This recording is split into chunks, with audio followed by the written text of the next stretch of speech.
One take, one shot, Summerslam Night 2 review, where we have an awesome opening match, and that, I was for sure thought that they were going to steal the show, and that was going to be the best match of the night, but Old Man John, he had one more big match, John, at least left in him, because, boy howdy, that main event, Cody versus John Cena, that match totally rocked. That was amazing. I absolutely loved it. And there was a lot of questions walking into that match. Was John Cena a face, or was he actually a heel trying to pull the wool over our eyes? There's so many people that were like, oh, he's faking it. And I was like, I don't care. I'm going to choose to believe. Now, I still had doubts, even though I was saying I was going to believe, but I believed right. John Cena was an actual face. He did it. He was a face all the way through. He hugged Cody in the beginning, and when he had a shot with the belt to hit Cody with it, he was like, nope, and he tossed it down like I'm about to toss it down. But before I do, let me tell you about the contest. Once I hit 20,000 subscribers, I'm going to give away this belt right here. It's not a toy.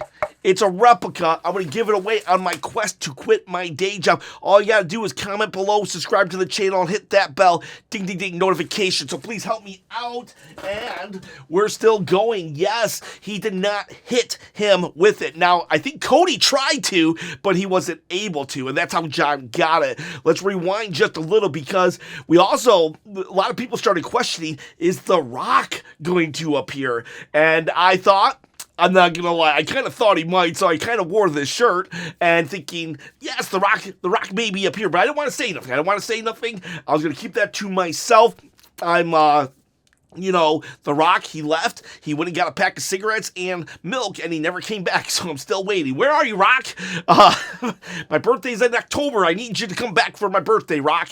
But somebody else came. That was a little like, woo, I can't believe they brought it. It's like the panic button. This is the Vince McMahon panic button wrestler that they bring back out of nowhere. We'll talk that in a minute. It was Brock Lesnar. It was Brock freaking Lesnar. Holy cow, Brock Lesnar has returned. All right, wait. Let's back it up just a little. We're not going to back it up totally. We're going to back it up to the beginning. We have, yes, Brock Lesnar. He appeared. I'm sorry. I'm psyched. You know what? I never want to lose my fandom. So if my reviews are I'm too much of a mark for your type of review, then I'm sorry. I can't not. I love wrestling. And was this a perfect SummerSlam? No. In fact, it had one of the worst matches I've seen in a very long time. But let's talk Cody. Let's talk John Cena. They hug in the beginning, and they talk, and it's like, okay, we're about to go.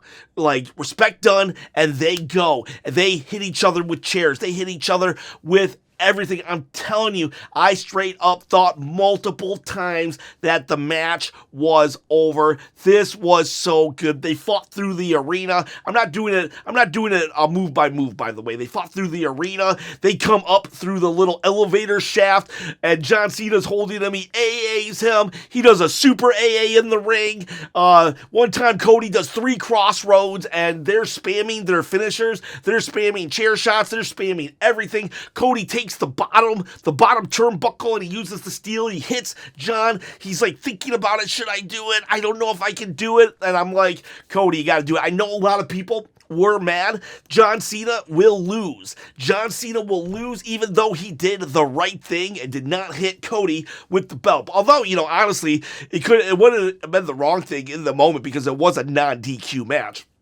But that said, I think it symbolized his heel turn, so he did not want to do it, and he tossed it aside. Now, the thing is, a lot of people were like, oh, this sucks, I can't believe John Cena lost. And I'm going to say this, I wanted, if John would have won, face or even heel, I would have been happy. I'm not going to lie, I would have been happy. But you got to look at it from the perspective of just the business. John Cena's about to leave. He's got, 12 more appearances left. I'm not sure how many he has, but very minute, all right? Minute. This is John Cena's appearances left, okay? And this is Cody's appearances. So I understand why they gave it to Cody. Is Cody your guy? Probably not. Well, a lot of you. But you know what? Okay, so your guy doesn't always have to be in the main event. Now, I do want Drew McIntyre to beat him eventually, but you know, now there's the big threat of Brock Lesnar looming overhead too. But the thing is, John Cena, he's not gonna just walk out the door with the belt. They weren't ever gonna do that. John Cena needed to lose. Now, was his heel run anticlimactic? Was it like a big waste? Yes, it was. But whatever. They realized at a point that it sucked, and they changed it. They flipped it. I'm telling you, it made this match so much better.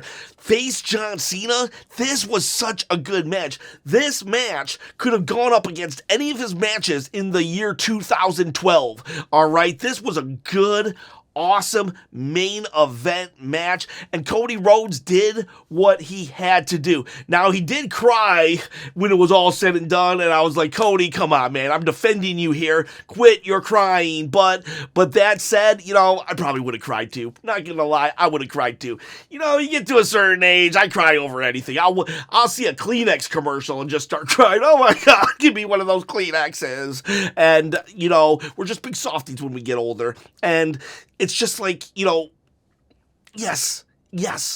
If Cody's not your guy, can you at least appreciate John Cena losing for the future? Someone that has been anointed by the company, someone that, like, kids love and adore. Cody Rhodes, he is a role model, and, like, again, I would rather Drew get it. I honestly wouldn't even mind if the Tribal Chief got it back, even though he only appears twice a year at this point. But, like, I can also appreciate Cody beating John. And I have so much respect for John.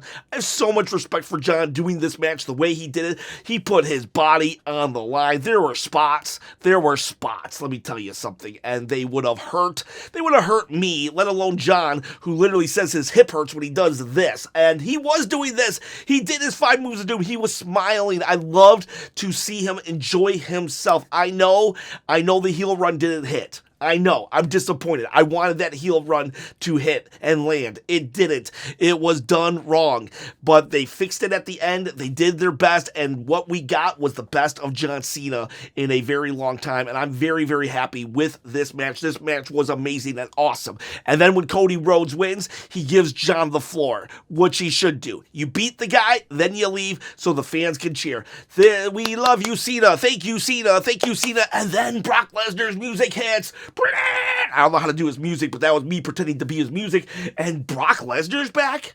Like, I'm not going to get all, like, serious world here, but, like, last I checked, he was part of a lawsuit connected to Vince McMahon, the thing that toppled Vince McMahon, that got him out of the WWE business. And so I'm like, I was shocked that he came back.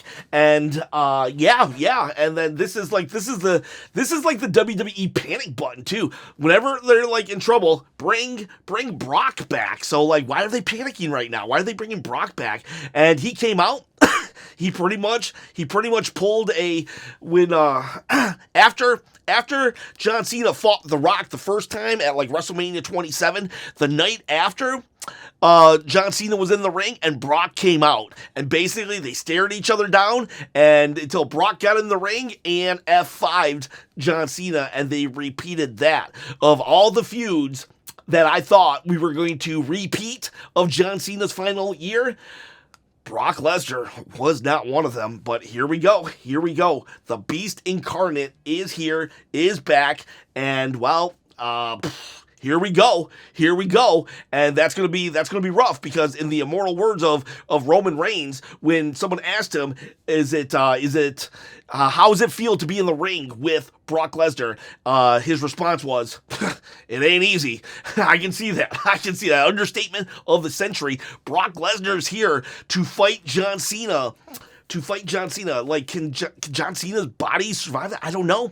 But here we are. Face John Cena's back. Cody Rhodes. It's a hard reset. We're back to square one, but now we have the Beast. We have the boogeyman of boogeymans in the WWE. And that's how they ended the PLE SummerSlam Night 2, and that was great. That was great. Now, let's back it up, though. We are going to back it up. I had a lot of yawns, I'm not going to lie. I've been, working very hard, though. It was the two matches in the middle. The two matches in the middle made me yawn a lot.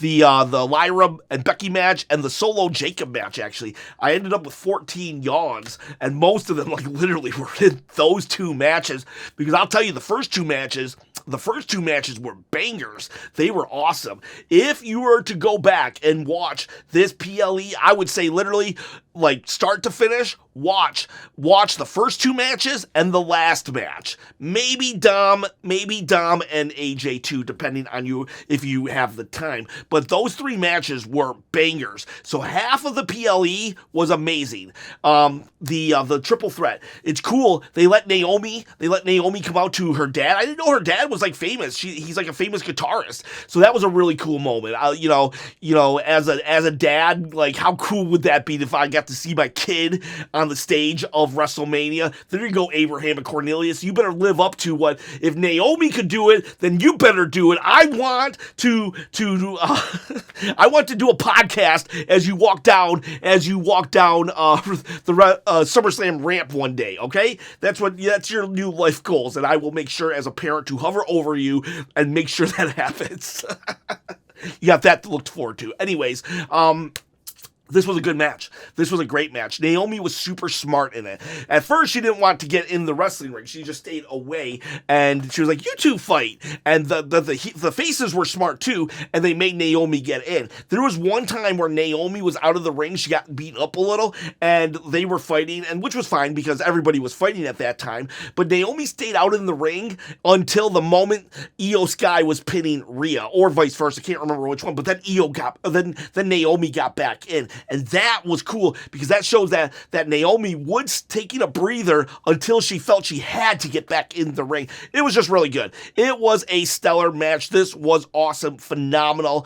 It's going to be compared to the WrestleMania 40 a match with Bianca. I guess the Bianca match was better, but in certain aspects, because it was better in maybe just a pure match, but this one's better in character work because you had an actual heel here that people hated, right? So I actually really enjoyed this character work of Naomi, and Naomi won. I was so freaking happy. The right call too, because now you can have Io and Rhea still have that little feud of Io always beating Rhea. You can still have that now while Naomi looks strong, looks super strong. And I don't want to see face Io versus face Stephanie Vaquer in Paris. I want to see what Stephanie can do against a lunatic, and I say that in the best possible ways, against Naomi. Loved that match. Then we go to the TLC. TLC started off just a little slow, but then it became it was so chaotic. You had 6 teams.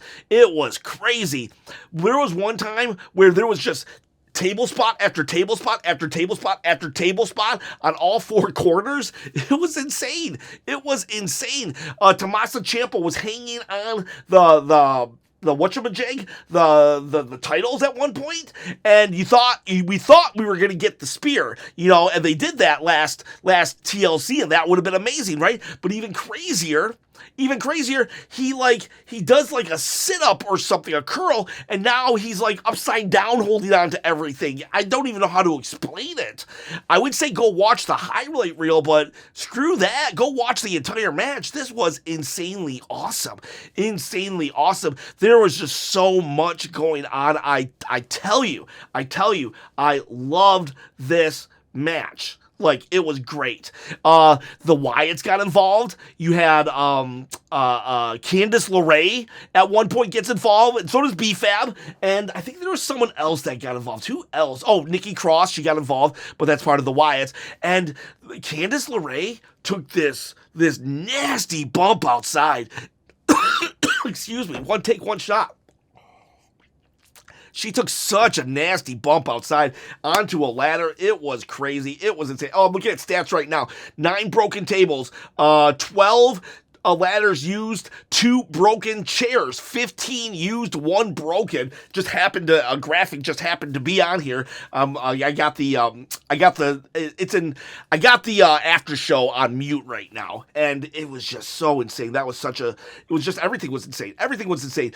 Phoenix gave someone a crazy bump. I don't even know. There's bodies everywhere. There's no way to call this. The Wyatts end up winning. I'll say of all the teams, the Wyatts probably did the least amount, so I feel like they shouldn't have got it. I wish someone else who had like broken their body a little more actually got the victory, but like C'est La Vie said, the old folks, it just goes to show that you never can tell, and the Wyatts, they retain. Kind of weird seeing them in the daylight too. All right, so now we go to Becky and Lyra. I don't want to spend a lot of time on this match. This match sucked. I'm just going to flat out, the match sucked, in my opinion. If you liked the match, and there were people in my chat who actually did like the match, not me. This was 25 minutes, and I get what they were doing. Becky and Lyra actually have really good chemistry, but it was like the perfect storm of things went wrong in this match. For one, it should have probably been 15 minutes. If they would have cut out 10 minutes, it probably would have been better. The biggest thing that happened, and I hate to dwell on this because botches happen, mistakes happen, but like, it really took me personally out of the match where I could not recover. I love Becky Lynch. I actually kind of like Lyra now, so I'm not gonna like. It's not that I hate the characters, but Becky puts Lyra in she zip ties it. She zip ties her hands together, right? And police use zip ties all the time. So I'm not saying that, so it's okay. So she's zip tied together, but there's one spot where her hands come out of the zip tie, right? And Michael Cole even calls it, oh, her hands got out of the zip ties. And then you see her put her hands back in. Like, you see her do that. For the life of me, why didn't they cut? Why did they not cut away from that scene? So I see her hands come out, hands go in. I hear Michael Cole say, her hands are out. Oh, no, wait, her hands are in. It really took me out of the moment. I get it. Like, I know. I've seen the documentary, WWE. It's unreal, all right? But it's like, when I see something like that, we got to suspend our disbelief. And when I saw that, I couldn't suspend it any longer. And then she ended up in those handcuffs for about the next 10 minutes. And I was just like, oh, geez, we know now that she can get out of it. It was just awkward. I was embarrassed for them. Now, I'm not hating on them, all right? Mistakes happen, but it was still embarrassing I felt embarrassed for them because I bet if they had known that the camera had seen it, they would have improvised. You don't sell something if it doesn't hit. You don't sell a chair shot if you miss, right? And you don't sell handcuffs if we can see you get out. And I think it's just unfortunate they didn't pivot because I know the ref can hear them in the back. We know Triple H is back there because we saw him on Unreal. So it's like they should have changed it. That really killed it for me. And then they were just booking her too strong. Lyra got hit with wrenches. She was put through chairs. She was put through all these things. Thank God she didn't win, and not because I didn't want her to win, but I was just like, nobody can sustain this amount of damage and beat and win. It's still, you're fighting Becky freaking Lynch, the man. Bayley got involved, and that's what happened. Bayley had a moment she could choose. Basically, she had the Sami Zayn choice. She could choose to be evil and get revenge for herself, but she didn't. But ultimately, she tried to help Lyra, and that backfired, and Becky actually won the match. It was too long of a match, and that botch killed it for me. So I'm very much sorry to say that this was the absolutely worst match of the night. I don't know if people are going to get mad at me for that. I don't understand why you get mad at me for not liking something. Like, it is okay for me to not like something that you like, and vice versa. You're perfect. It's perfectly okay. If you were to come at me and be like, "Oh, I loved that match. That was my favorite match of all time." You know what I would say? I would say, "Okay, cool. I'm glad you liked that match." I might even throw in wasn't for me though, or I might not throw it. Like, it's like perfectly okay for you to love that match. To me though, and that match actually makes this like instantly, that's like a whole point off. That botch was just an unfortunate thing that happens, and it just took me out of it. So then we go to Solo Sikoa and Jacob Fatu. This is like, why do we have steel cages if it doesn't matter? Like, because it was just, they were fighting, it was like whatever, and like the My Family Tree, my MFTs or whatever, they all come in. When it's all said and done, literally when it's all I don't even need to talk about this match really. It's like they throw each other into the steel cage a bunch of times. Solo keeps trying to get out of the door. Eventually the family tree comes, they climb, they actually put handcuffs on Jacob Fatu, and that's weird. We literally just had the same spot. Lyra Valkyria zip tied together, her hands basically handcuffs, and Jacob Fatu, he's now handcuffed. And so it was literally one after another. I'm pretty confident that if that happened in AEW, we'd be like, bad booking. So like, I'm gonna bad booking. You don't do the same spot like that. Plus all of the gimmick matches were on night 2. We should have like kind of threw a couple gimmick matches over on night 1 and brought some of those non-gimmick matches over on night 2. So that was a little weird, but when it's all said and done, Jacob kind of takes care of everyone. Jimmy comes out too. Jimmy gets his spot where he gets to help everybody but his own career. And Solo is trying to fight out. I did kind of like the ending. Solo is desperate to climb out. Jacob is desperate to keep him in. Solo's not trying to be tough. He's trying to just run away. And then we got Solo. We got the big guy, Talatunga. He slams the door on Jacob Fatu, and Solo Sikoa actually won and retained his title. I was very, very, very surprised by that outcome. I thought Solo, I don't know. Solo, Jacob Fatu, he's the future, right? All gas, no brakes. They're going to put a rocket on his back. So I kind of thought that maybe it was just going to be a 3-week run with Solo, but I'm happy it's not. I really am. I just don't know. I don't want Solo and Jacob to be fighting forever. I'd rather Jacob just go into the main event. Just go into the main event or fight Brock Lesnar eventually. That'd be kind of cool too. But yeah, Solo wins, and Jacob then beats up Tungaloa and JC Mateo. Hate that name. And Jimmy, I think, helps too. It's like, why though? What's with the steel cage if everybody can still get involved? There's just no purpose to it, honestly. Just put them in a Hell in the Cell or something, or literally say, if any of your people get involved, you will be stripped of the title. That's what they should have done. Now, I will say this match, it had its moments. It wasn't great. It wasn't bad. Nothing horrible. But it's just, you probably just expect more because it's Jacob Fatu. Then we go to the last match that I'm going to cover because we already covered the last match, and that's Dominik Mysterio versus AJ Styles. Now, AJ Styles comes out to the low rider, and I tell my chat, I don't like this. And everybody's like telling me, oh, but Eddie Guerrero would love this. He would love this. And I don't know if they understood what I was saying. I don't like that AJ Styles is coming out in the lowrider. I would have much preferred it been Dominik Mysterio coming out in the lowrider. This was his 20th anniversary of the ladder match for custody of Eddie Guerrero. Throughout the entire match, it was Eddie Guerrero this, Eddie Guerrero that. So I love us honoring the memory of Eddie Guerrero. Absolutely loved it. I just think they did it wrong. Now, someone else said, oh, well, he's just playing mind games. I don't know. I think it was more of an excuse for AJ to drive out with his kid. And, I mean, I guess that's fine. It didn't ruin anything for me, but I thought it would have been way more impactful if it had been Dominik coming out. Dominik's the one that honors Eddie Guerrero, not just tonight, but every single chance he gets. But whatever. It didn't ruin anything for me, but, just to be clear, I liked the lowrider. I just didn't like that it was with AJ and not Eddie Guerrero. But if you did, okay. We're allowed to disagree, guys and gals. It's not the end of the world. The match itself could have been better. It could have been better. AJ Styles, I know, can do better. I know AJ Styles can do better. I don't know what it was. They were a little off, and it might have been just Dom trying to get these Eddie Guerrero spots in, because like at one point he undoes his shoe.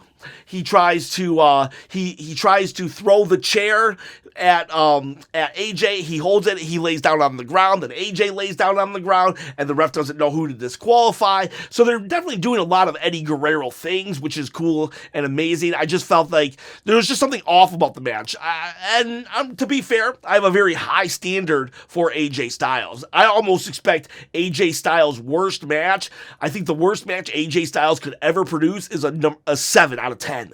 And this might have been an 8 out of 10. So, like, it was cool, though. And when he had him in like the calf crusher, and Dominik was able to sneak his foot out via Eddie Guerrero and Kurt Angle, I think WrestleMania. Dominik did that too, and then he eventually will hit AJ with the boot. So good match. It was all right. And then that will then lead into the final match, which we already talked about in the beginning, and that is SummerSlam Night 2. What do I give it? How many chops? How many chops do I give it? That's a hard one. The John Cena match was so good. Sorry, excuse me. And Naomi winning was so good. The TLC was so good. We had that shock ending. And Jacob and Solo wasn't horrible, and neither was Dom and AJ, right? They were good enough. They were good enough matches to, like, good to pretty good even. So I'm going to say 8. I'm going to give it an 8 again. 1, 2, 3, 4, 5, 6, 7, 8 chops. 8 chops out of 10. 8 chops out of 10.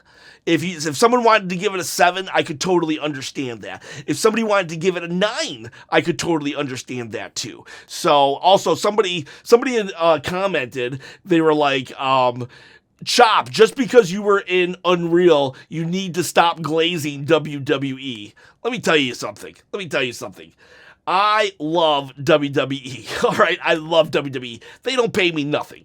But if they did pay me something, I would glaze them, but I would tell you. I'd be like, I'm glazing WWE right now, but they also paid me. Like, I'm not gonna. Like, I have a trust with you, boys and girls. I'm gonna be straight honest with you, okay? And on the opposite side, I bet I will have some people completely crash out on me because I dared give Lyra and Becky a bad rating on their match. So, like, you can't win on the internet. If I like something too much, people are going to say that I'm a WWE shill. If I dare not like something, well, Chop, I thought you were the positive YouTuber. What the heck? You are just negative like everybody else. So it's like, it is what it is. Boys, girls, I appreciate every single one of you. Definitely go check out the first 2 matches and the final match. Those were amazing and awesome. Appreciate every single one of you. Have a good day. We'll do hot takes. Go do a hot take. Join the Patreon. We'll see you tomorrow for Raw. Bye.